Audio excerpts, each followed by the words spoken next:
देखो metallic radius में, देखो कोवेलेंट रेडियस में क्या होता है, मॉलिक्यूल ओवरलैप होता है। मेटेलिक रेडियस में क्या होता है कि बहुत ज्यादा क्लोजली पैक्ड होते हैं, होते तो वो एटम्स है, मतलब क्लोजली पैक्ड होते हैं, ओवरलैप नहीं करते। तो यहाँ पे अपने पास में एकदम टच करते हैं मॉलिक्यूल आपस में, तो एकदम ऐसे टच करते हैं बिल्कुल, ठीक है। और ऐसे इनकी इसकी रेडियस उसको हाफ करेंगे तो मतलब उनकी डिस्टेंस उसको हाफ करेंगे तो अपने पास में क्या आ जाएगी, रेडियस आ जाएगी। वही सेम, तो metal atoms are assumed to be closed packed sphere in the metallic crystal. These metal atoms sphere are considered to touch one another in the crystal. One half of the internuclear distance between the two closest metal atom is the in the metallic crystal is called metallic radius, ठीक है। तो जो अपने पास distance होती है उसका one half करेंगे तो अपने पास में क्या आती है, मेटेलिक रेडियस आती है। तो जो मेटेलिक रेडियस होती है वो ज्यादा मतलब ग्रेटर देन होती है किससे, कोवेलेंट रेडियस से, मतलब इससे बड़ी होती है। क्योंकि दोनों डिफरेंस अगर मैं बताऊं आपको तो इस टाइप का होता है कुछ, एक मिनट,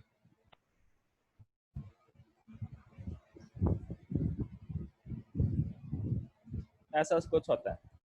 मतलब जैसे कोवेलेंट की बात करें तो कोवेलेंट का दो मॉलिक्यूल होते हैं वो तो स्लाइटली ओवरलैप करते हैं ऐसे थोड़े से, ठीक है। तो इनकी जो रेडियस आएगी वो क्या आएगी, मतलब इन दोनों की डिस्टेंस आएगी।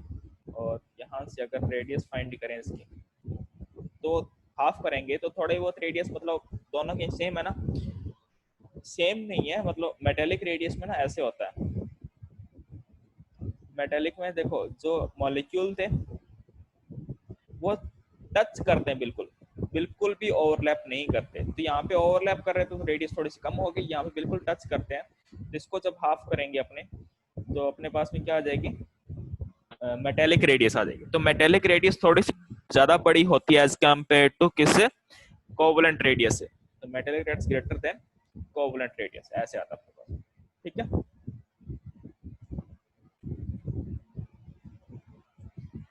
बस इतने ध्यान रखना। For example the metallic radius of covalent radius potassium, तो पोटेशियम के लिए मेटेलिक रेडियस आती है 2.3 एंगस्ट्रॉम, और कोवेलेंट रेडियस आती है 2.03 एंगस्ट्रॉम, मतलब थोड़ी सी ज़्यादा बड़ी होती है, मतलब 0.27 का डिफरेंस है। तो थोड़ी सी ज़्यादा बड़ी होती है metallic radius as compare to covalent radius. तो बस ये ध्यान रखना आप कि मेटेलिक रेडियस क्या होती है, ग्रेटर देन होती है किससे, कोवेलेंट रेडियस से। ये आप इसको बॉक्स में डाल देना, ठीक है। आगे चलें, आगे देखो वांडरवाल रेडियस और कोलिजन रेडियस। देखो the molecule of non metal atom are generally gases, the molecule of non metal atoms are generally gases, on cooling the gases state changes into solid state, मतलब वही liquid solid में change होता है ठंडा करने पे। In the solid state, the non-metallic elements usually exist in the aggregation of the molecule are held together by van der Waals forces. अब जैसे कि अपने पास में क्या होता है, इसको आप ऐसे बताऊं तो अपने पास में क्या होता है, जैसे कि मॉलिक्यूल होता है भाई, मॉलिक्यूल, इसको इधर आ जाओ,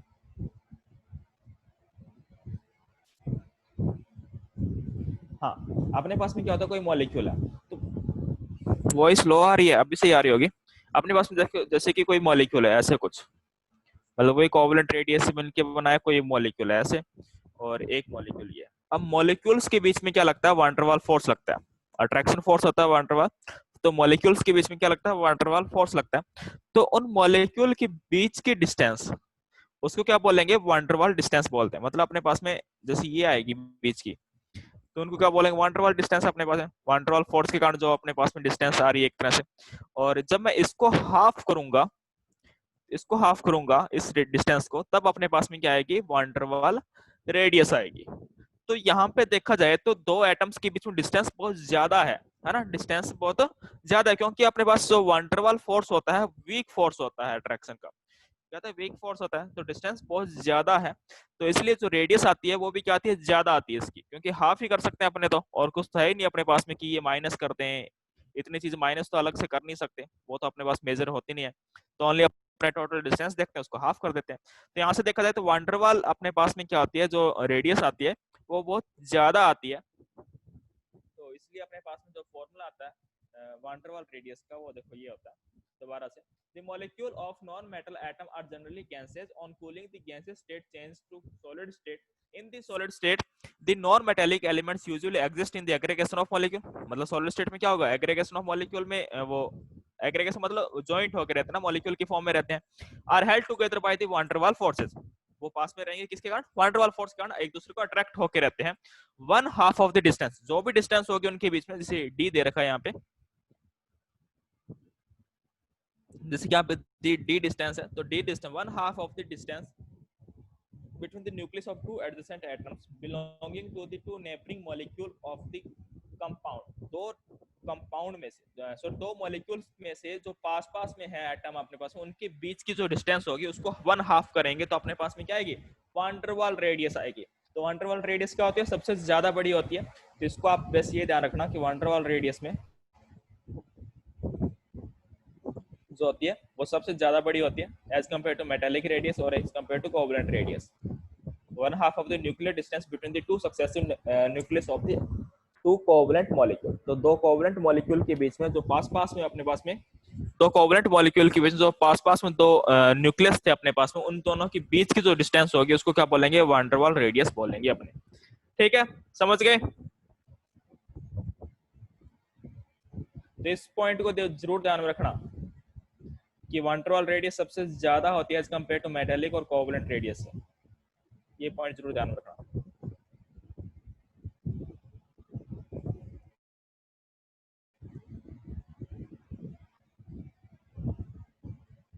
आगे चलते हैं. Ionic radius.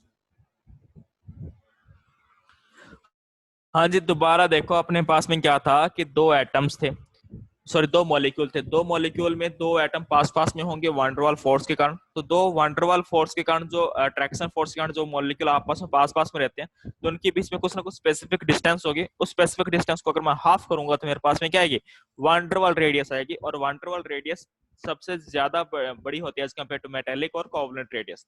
वान डेर वाल रेडियस, फिर मेटेलिक रेडियस, फिर कोवलेंट रेडियस. ठीक है, ऐसे करना है.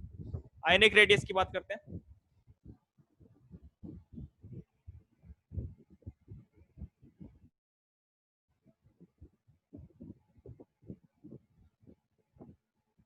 अब देखो आयनिक रेडियस.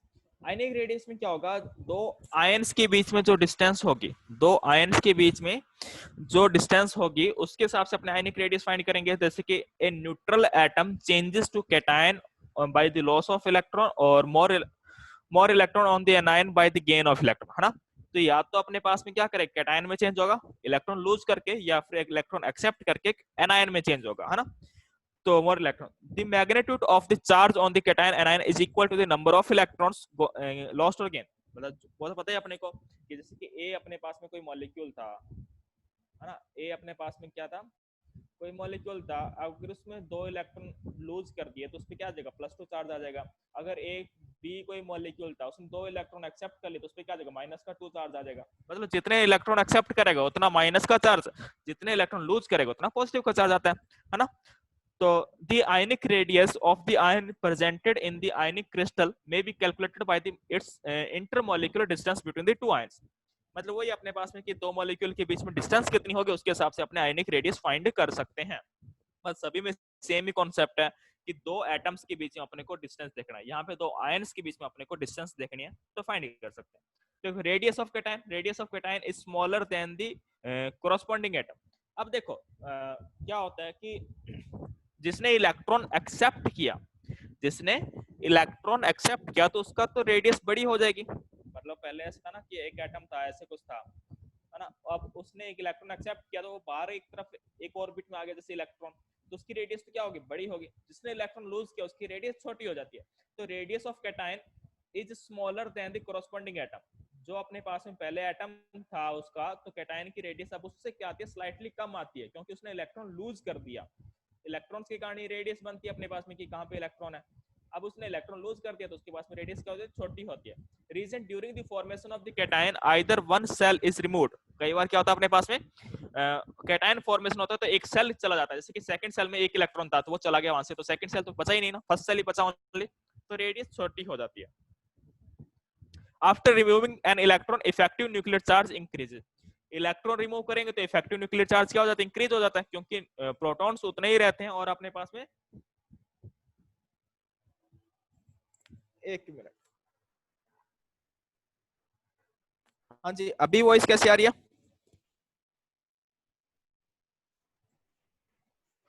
हाँ जी वापस बता दूंगा, समझ नहीं आया तो कोई दिक्कत नहीं।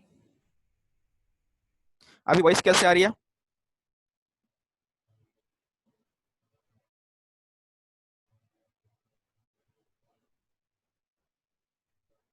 सही है।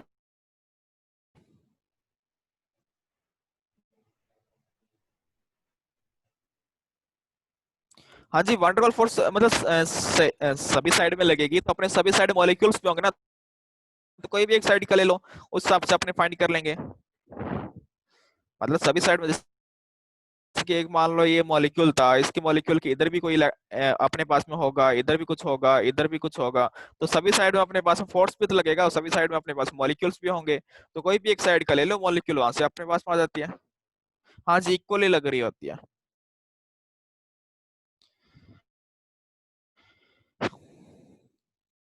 तो दोबारा से बताता हूँ एक बार। आयनिक रेडियस देखो,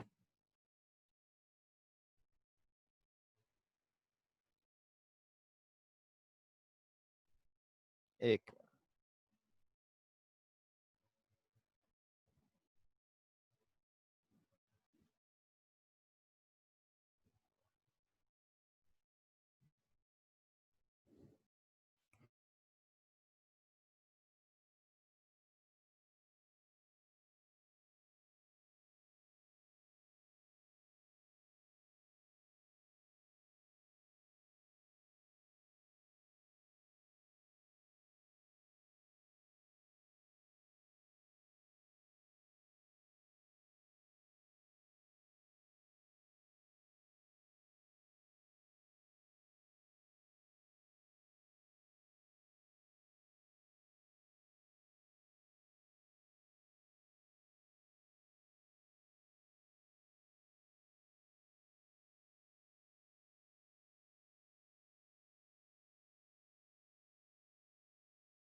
मैं शेयर करता हूँ।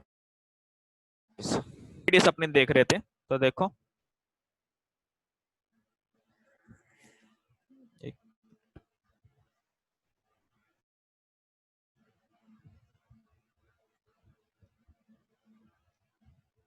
आयनिक रेडियस में क्या होगा, जैसे कि अपने पास में क्या था, ऐसे मानो दो आयंस बन गए, पहले ए था एक बी था, दो एटम से दो आयंस बन गए, मतलब ए पे पॉजिटिव चार्ज आ गया और बी पे अपने पास में क्या आ गया, नेगेटिव चार्ज आ गया, है ना, बी पे अपने पास में नेगेटिव चार्ज। अब वो कह रहे थे कि अपने पास में जो कैटायन होता है, जो कैटायन होता है उसकी रेडियस क्या होती है, स्लाइटली कम हो जाती है, जो एनायन होता है उसकी रेडियस स्लाइटली इंक्रीज हो जाती है।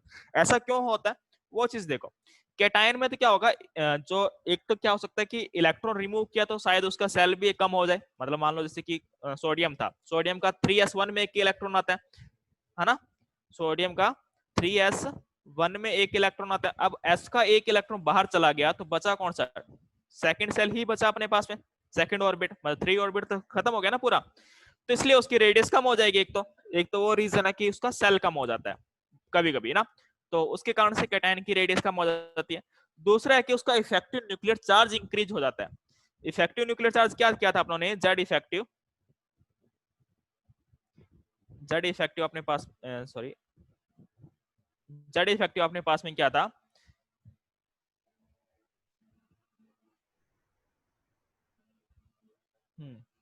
Z minus sigma, Z effective क्या था, जेड माइनस सिग्मा अपने पास में, ये अपने पास जेड इफेक्टिव था। तो उसके बाद में आगे देखो, तो सिग्मा की वैल्यू यहाँ पे एक इलेक्ट्रॉन अगर लूज हो गया तो इलेक्ट्रॉन के कारण सिग्मा की वैल्यू क्या हो जाएगी, कम हो जाएगी ना, जैसे कि आपको वैल्यू पता थी पॉइंट का 3.5 है, पॉइंट का 8.5 और 1, तो जैसे जैसे अगर इलेक्ट्रॉन कम हुए तो सिग्मा की वैल्यू क्या हो, कम हो जाएगी, जेड की वैल्यू तो सेम रहेगी। क्योंकि जेड की वैल्यू में तो चेंज तब आता ना जब न्यूट्रॉन प्रोटॉन्स में चेंज हो, प्रोटॉन्स में तो कोई चेंज नहीं किया अपनों ने, इलेक्ट्रॉन में चेंज किया ओनली।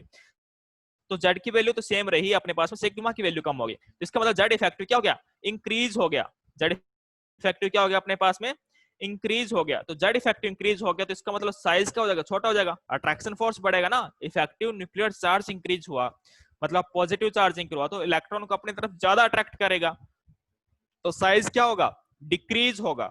तो इसलिए ए पॉजिटिव का साइज क्या होता है, डिक्रीज हो जाता है, मतलब कैटायन का साइज क्या हो जाता है अपने पास में, डिक्रीज हो जाता है, जैसे जैसे अपने पास में इफेक्टिव न्यूक्लियर चार्ज बढ़ेगा। तो एक मतलब इसका रीजन तो क्या होगा, एक तो यहाँ पर सेल कम हो सकता है, दूसरा अपने पास में जेड इफेक्टिव डिक्रीज हो, जेड इफेक्टिव इंक्रीज हो जाएगा, तो वहां से इसका साइज कम हो जाएगा। बी नेगेटिव के लिए बात करें तो इसका भी एक सेल इंक्रीज हो सकता है और जेड इफेक्टिव क्या हो जाएगा अपने पास में, डिक्रीज होगा। जेड इफेक्टिव डिक्रीज क्यों होगा, वही जेड माइनस सिग्मा था, यहाँ पे इलेक्ट्रॉन एक एक्स्ट्रा आया, प्रोटॉन तो उतने ही थे, इलेक्ट्रॉन एक्स्ट्रा आया, तो इलेक्ट्रॉन एक्स्ट्रा आने से क्या होगा, इसमें जेड माइनस सिग्मा, मतलब सिग्मा की वैल्यू बढ़ गई, तो माइनस होने वाली वैल्यू बढ़ गई, तो इसका मतलब जेड इफेक्टिव क्या हो गया, डिक्रीज हो गया। जेड इफेक्टिव क्या हो गया, डिक्रीज हो गया, किसके लिए, बी माइनस के लिए, एनाइन पार्ट के लिए बोल रहा हूं मैं, एनाइन पार्ट के लिए जेड इफेक्टिव क्या हो जाता है, डिक्रीज हो जाता है। तो इफेक्टिव न्यूक्लियर चार्ज डिक्रीज हुआ, इसका मतलब क्या हो जाएगा, उसकी रेडियस इंक्रीज हो जाएगी, तो इसकी रेडियस डिक्रीज होती है और इसकी रेडियस इंक्रीज होती है। एनाइनिक आयनिक में आयनिक बॉन्ड जब बनता है तो क्या होता है, आयंस के फॉर्म में कन्वर्ट होता है, तो जो कैटायन पार्ट होता है उसकी रेडियस डिक्रीज होती है, जो एनायन पार्ट होता है उसकी रेडियस इंक्रीज होती है। तो यही अपने वहां पे थ्योरी में बोला गया, तो अपनी थ्योरी देखते हैं। देखो आयनिक रेडियस में देखो, रेडियस ऑफ कैटायन, एक minute, radius of cation is smaller than the corresponding atom, जो पहले एटम था उससे रेडियस ऑफ कैटायन क्या होगी, छोटी होगी, due to formation of cation either one cell is removed, या तो सेल रिमूव होगा और या फिर इफेक्टिव न्यूक्लियर चार्ज इंक्रीज होगा, मतलब जेड इफेक्टिव इंक्रीज होगा, है ना। दो कंडीशन थी, जेड इफेक्टिव इंक्रीज हो जाए या फिर सेल रिमूव हो जाए, इसलिए वो उसकी साइज क्या हो जाएगा, छोटा हो जाएगा साइज, है ना, स्मॉलर साइज होगा। एनायन के लिए बात करें तो radius of anion inversely invariably bigger than the corresponding atom, मतलब स्लाइटली ज्यादा बड़ी हो जाती है अपने पास में एनायन की रेडियस। रीजन क्या है, the effective nuclear charge decrease, एक तो इफेक्टिव न्यूक्लियर चार्ज क्या हो जाएगा, डिक्रीज हो जाएगा, वहां पे इंक्रीज हो रहा था, यहाँ पे डिक्रीज होगा effective nuclear charge in the formation of anion. और इंट्रे इलेक्ट्रॉनिक रिपल्सन, मतलब जैसे जैसे इलेक्ट्रॉन्स ज्यादा आएंगे तो वहां पे क्या हो जाएगा, रिपल्सन बढ़ जाएगा इलेक्ट्रॉन्स के बीच में, तो रिपल्सन बढ़ा तो अपने पास में क्या हो जाएगा, साइज इंक्रीज हो जाएगा, तो ये अपने पास में। तो आपको बेसिकली इतना ही ध्यान रखना है कि अगर आयनिक रेडियस की बात करें तो कैटायन की रेडियस छोटी हो जाती है पहले वाले एटम से, और एनायन की रेडियस बड़ी हो जाती है पहले वाले रेडियस के कंपैरिजन में, बस इतना ही ध्यान रखना है। हो जाएगा, आगे चलें।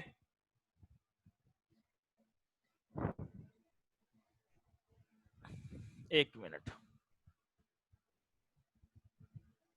हाँ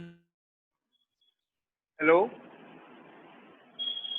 हेलो हाँ जी, सर, हाँ जी बोलो। आयनिक रेडियस का कंपैरिजन कैसे होगा दूसरे रेडियस से? आयनिक रेडियस का दूसरे रेडियस से अभी कोई कंपैरिजन नहीं है, वैसे अपने पास उन तीन का ही अलग से कंपैरिजन देखते हैं, इसका कोई कंपैरिजन नहीं। बस इनमें हम एनायन और कैटायन को ही देखते हैं फिर, अकेले को? हाँ, इसमें एनायन और कैटायन को ही देखते हैं कि पहले वाले एटम के कंपैरिजन में जो एनायन कैटायन है उनकी रेडियस क्या चेंज आ रहा ओके। Okay sir. है। हाँ जी,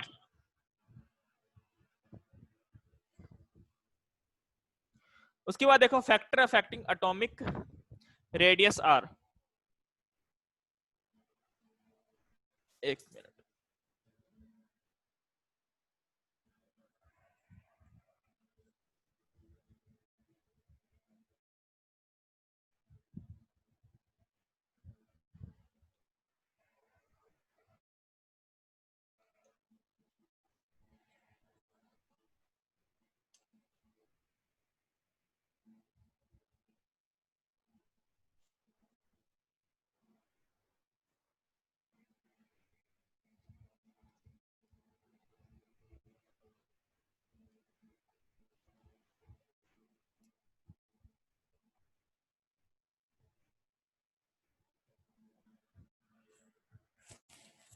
हाँ जी, वॉइस प्रॉब्लम, वहां पे वो पूछेगा ना मेटेलिक रेडियस क्या है इसकी, वहां अंडरवाल रेडियस क्या है, तो अपने से कंपैरिजन ही बताना है, वैसे कुछ नहीं। फॉर्मूला अपने पास ओनली कोवेलेंट रेडियस का ही है, वही पूछेंगे।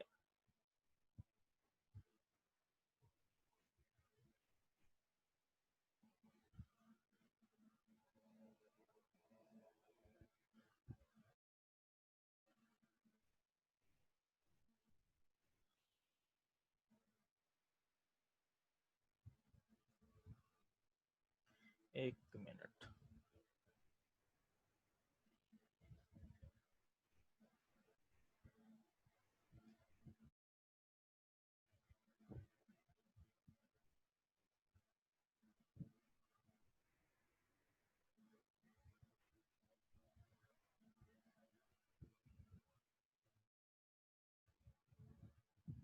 आगे चलें। देखो factor affecting atomic radius are. Atomic radius पे क्या होता है, एक तो जेड इफेक्टिव का पड़ता है, आपने देखा था इफेक्टिव न्यूक्लियर चार्ज का क्या फर्क पड़ता है। तो इफेक्टिव न्यूक्लियर चार्ज अगर इंक्रीज होता है तो रेडियस डिक्रीज हो जाती है, इफेक्टिव न्यूक्लियर चार्ज डिक्रीज होता है तो रेडियस इंक्रीज हो जाती है ना। तो लिथियम की रेडियस जिसका जेड इफेक्टिव अपने पास में ज्यादा, उसका एटॉमिक रेडियस क्या होगी, कम होगी, है ना। तो उसके हिसाब से तो लिथियम फिर बेरिलियम ऐसे एटॉमिक रेडियस आता है अपने पास में। दूसरा अपने पास में होता है atomic radius directly proportional number of cell, जितने ज्यादा नंबर ऑफ सेल्स होंगे अपने पास में रेडियस उतनी ज्यादा होगी। तो देखो लेफ्ट टू राइट जाने पे अपने पास में रेडियस क्या हो रही है, डिक्रीज हो रही है। और ये टॉप टू बॉटम जाने पे रेडियस क्या हो रही है, इंक्रीज हो रही है। मतलब सीजियम की रेडियस सबसे ज्यादा आती है कंपेयर टू लिथियम की बहुत छोटी होती है। यहाँ पे इधर जाने पे लिथियम की रेडियस ज्यादा थी, फ्लोरीन की डिक्रीज हो जाती है। ठीक है, क्योंकि इलेक्ट्रॉन इंक्रीज होता है तो जेड इफेक्टिव डिक्रीज होता है इधर। तो रेडियस क्या होती है, सॉरी जेड इफेक्टिव क्या होता है अपने पास में, इंक्रीज होता है इधर। तो जेड इफेक्ट इंक्रीज होने से क्या होता है, रेडियस डिक्रीज हो जाती है, पहले भी देखा था अपनों ने ये। और स्क्रीनिंग इफेक्ट वही जेड इफेक्टिव का भी है, मतलब जेड माइनस सिग्मा वाला स्क्रीनिंग इफेक्ट। एटॉमिक साइज देखो, मैग्नीट्यूड ऑफ नेगेटिव चार्ज जितना ज्यादा अपने पास में इलेक्ट्रॉन गेन करेगा, रेडियस उतनी ज्यादा इंक्रीज होती है। तो ओ माइनस 2 में इसकी रेडियस सबसे ज्यादा किसकी होगी, O-2 की होगी। और atomic radius directly proportional 1 magnitude of positive charge, जितना ज्यादा पॉजिटिव, यहाँ पे नेगेटिव चार्ज जितना ज्यादा होगा रेडियस उतनी ज्यादा, और पॉजिटिव चार्ज जितना ज्यादा होगा रेडियस उतनी कम होगी अपने पास में। तो क्योंकि इलेक्ट्रॉन बाहर चले जाते हैं तो रेडियस कम हो जाती है। और atomic radius directly proportional one by bond order, तो जितना ज्यादा बॉन्ड ऑर्डर होता है रेडियस उतनी ही कम होती है। क्योंकि बॉन्ड ऑर्डर का मीनिंग क्या है, जैसे यहाँ पे ट्रिपल बॉन्ड है, तो ऐसे मान लो स्ट्रॉन्ग बॉन्ड बन गया अपने पास एक तरह से, मतलब पहले एक बॉन्ड से कनेक्टेड था, अब दो फिर तीन बॉन्ड से कनेक्टेड हो गया, तो मॉलिक्यूल क्या हो गया, पास पास में आ गए, तो रेडियस क्या हो जाती है, कम हो जाती है। इसको आप ऐसे याद रख सकते हो कि जितने ज्यादा बॉन्ड आएंगे रेडियस उतनी ही कम हो जाएगी। हाँ जी, पीडीएफ सेंड की हुई है ना मैंने। अगर किसी को नहीं मिले तो मेरे को व्हाट्सएप मैसेज कर देना, मैं सेंड कर दूंगा। वैसे अपने ग्रुप में सेंड की थी मैंने एक बार, जो टेलीग्राम पे जो ग्रुप है उसमें सेंड की थी, जहाँ से आप वीडियो वगैरह देख लेते हो, मतलब वीडियो आती है जहाँ पे आपके पास में।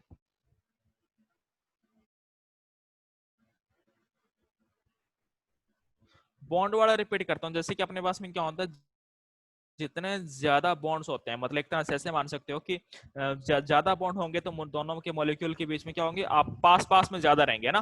मान लो आपने किसी को रस्सी से बांध रखा है, तो एक रस्सी से बांध रखा है तो आप थोड़ा सा खींच सकते हो। अगर वही तीन रस्सी से आपको कोई बांध दे, तो उसके बाद वह क्या होता है कि थोड़ा सा बॉन्ड आप फोर्स कम लगा पाओगे, मॉलिक्यूल के पास में ज्यादा रहोगे ना। तो उस हिसाब से मतलब तीन तीन बॉन्ड से अगर मॉलिक्यूल अटैच्ड है तो वो मॉलिक्यूल ज्यादा पास में रहते हैं, ज्यादा पास में रहेंगे तो उनकी रेडियस क्या हो जाएगी, कम हो जाएगी, है ना। तो इसलिए बॉन्ड ऑर्डर जितना ज्यादा होगा, मतलब इसका बॉन्ड ऑर्डर 3 है, जैसे इसका बॉन्ड ऑर्डर 2 है, उसके हिसाब से ना, तो उसके हिसाब से तो बॉन्ड ऑर्डर जितना ज्यादा होगा तो रेडियस के साइज भी अपने पास में क्या हो जाता है, अपने पास में उतना ही कम हो जाता है। तो सिंगल बॉन्ड की रेडियस सबसे ज्यादा, फिर डबल बॉन्ड की, फिर ट्रिपल बॉन्ड की। ठीक है, उसके बाद में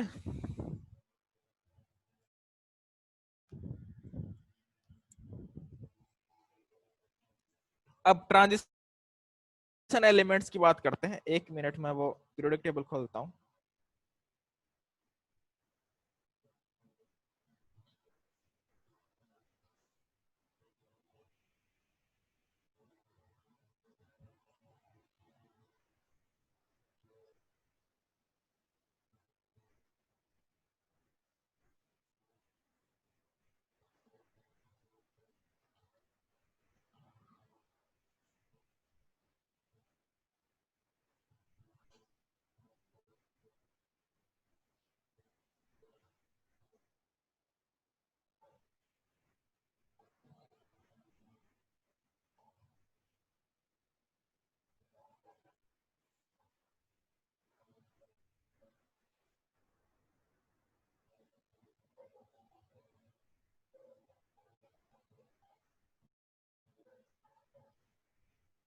हाँ जी, अभी वॉइस आ रही है सभी को?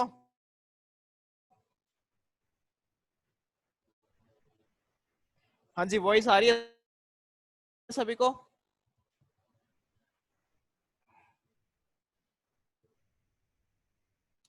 ठीक है, आगे चलते हैं।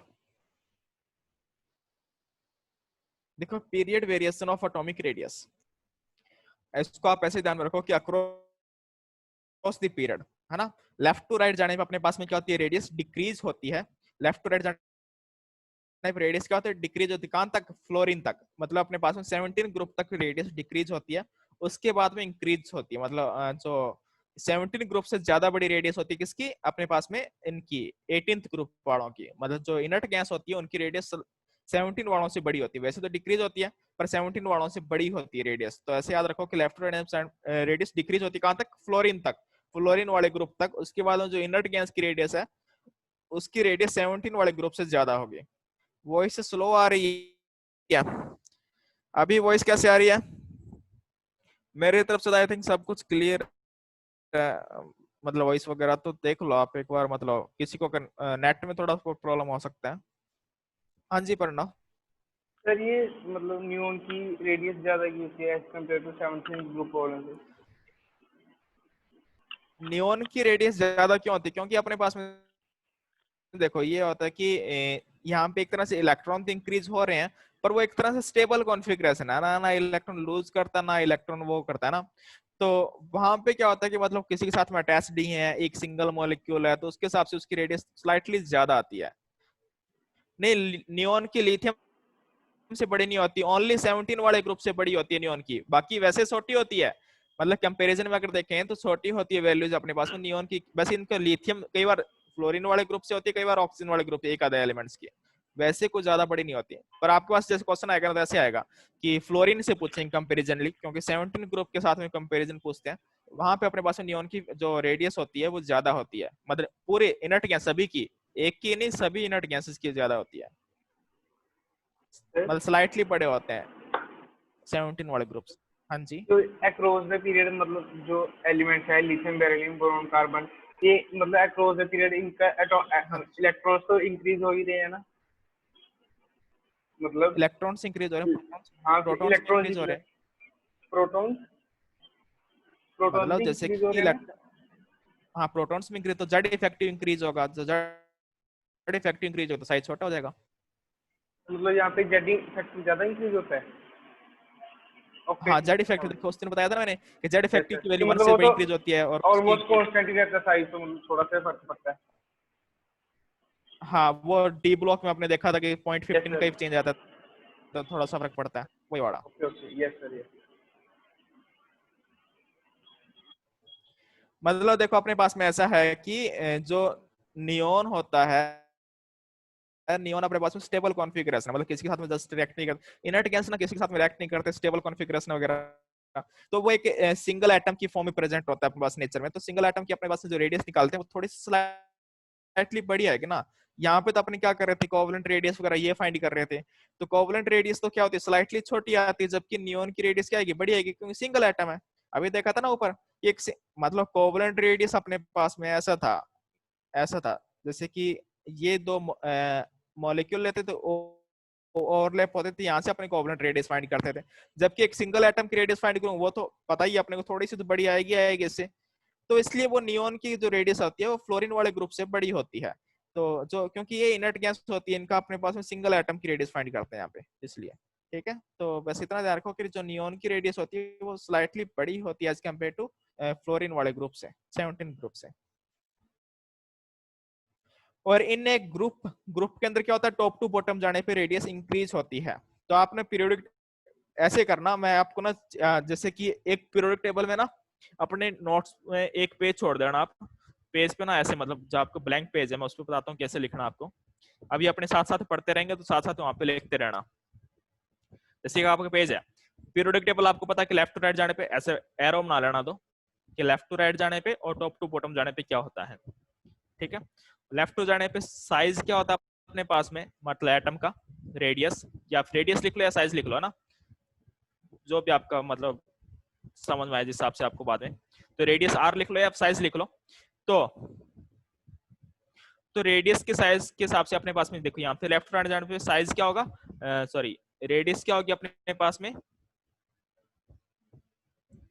डिक्रीज होगी। रेडियस क्या होती है, डिक्रीज होती है। और यहाँ पे साइज क्या होता है अपने पास में, इंक्रीज होता है। तो आपने ऐसे एरो करके लिख लेना। अभी तो अपने साइज पढ़ा, आगे अपने इलेक्ट्रोनेगेटिविटी पढ़ेंगे, वैलेंसी पढ़ेंगे, जो भी मतलब बहुत सारे एलिमेंट्स आएंगे ऐसे अपने पास में। तो सारों को ऐसे एरो करके लिखना ताकि एक पेज पे ही सारी चीजें आपको ट्रेंड याद हो जाएं। वो ट्रेंड याद करने बहुत जरूरी है, ठीक है। और बीच बीच में कोई एक तो एक्सेप्शन भी आते हैं, वो भी चीज अपने को ध्यान में रखनी होती है।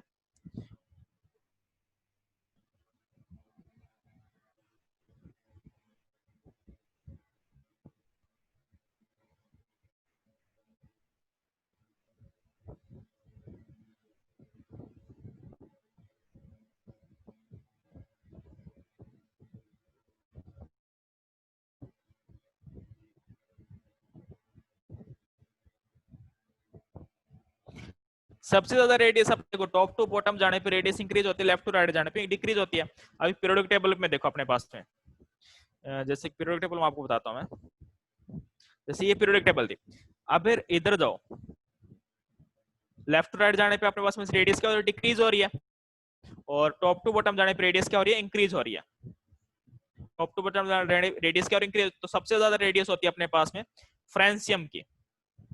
सबसे ज्यादा रेडियस किसकी होती है अपने पास में, फ्रेंसियम की सबसे ज्यादा बड़ी रेडियस होती है, ठीक है।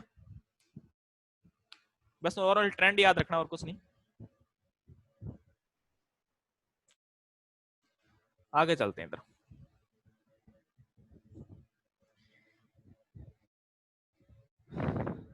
हाँ जी, हैंड राइज करो जिसको अनम्यूट करना है।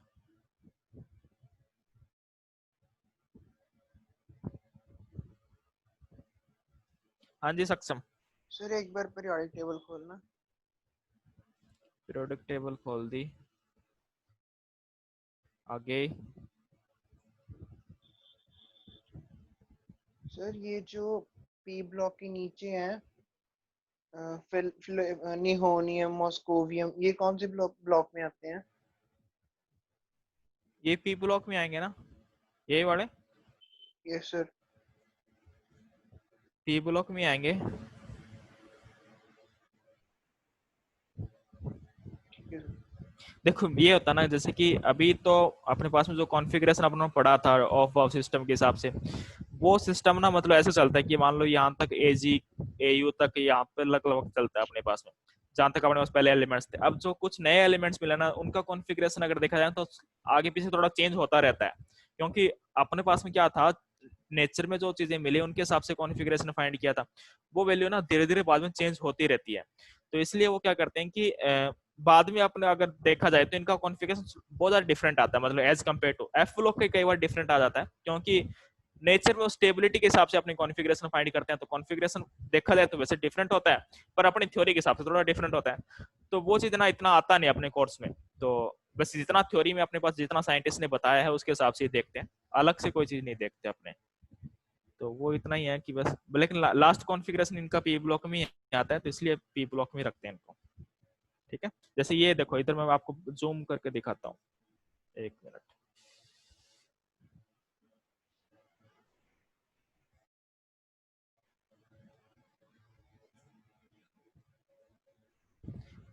जैसे कि यहाँ पे है, देखो इसका लास्ट में कॉन्फ़िगरेशन में क्या लिखा हुआ, 3 लिखा हुआ, मतलब लास्ट पी ऑर्बिटल में 3 इलेक्ट्रॉन आएंगे, फिर इसमें 4 आएंगे, इसमें 5 आएंगे, है ना। तो जैसे ऊपर ऊपर आ रहे 5 6 7 और 8, वैसे सेम इसमें आते हैं। तो लास्ट इलेक्ट्रॉन पी ब्लॉक में ही आएगा इनका, ठीक है। उसके बाद देखो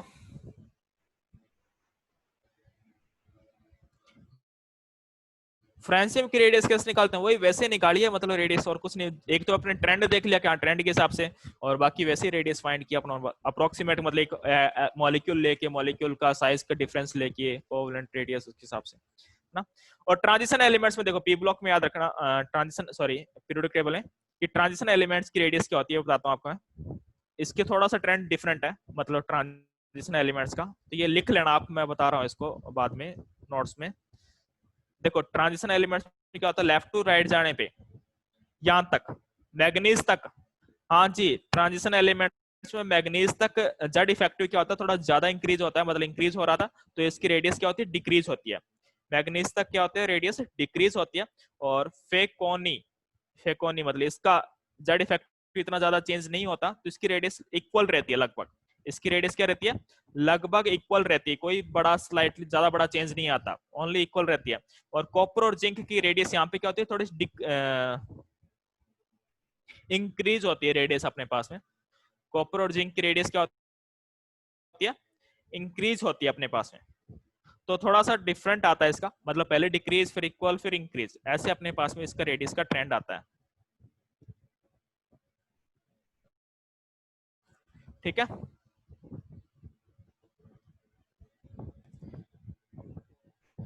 तो ये अपने पास में होता है, जैसे कि पहले स्केडियम से लेके मैग्नीज तक रेडियस डिक्रीज फिर इक्वल फिर इंक्रीज होती है, मतलब ध्यान रखना डी ब्लॉक एलिमेंट्स में ऐसे होता है।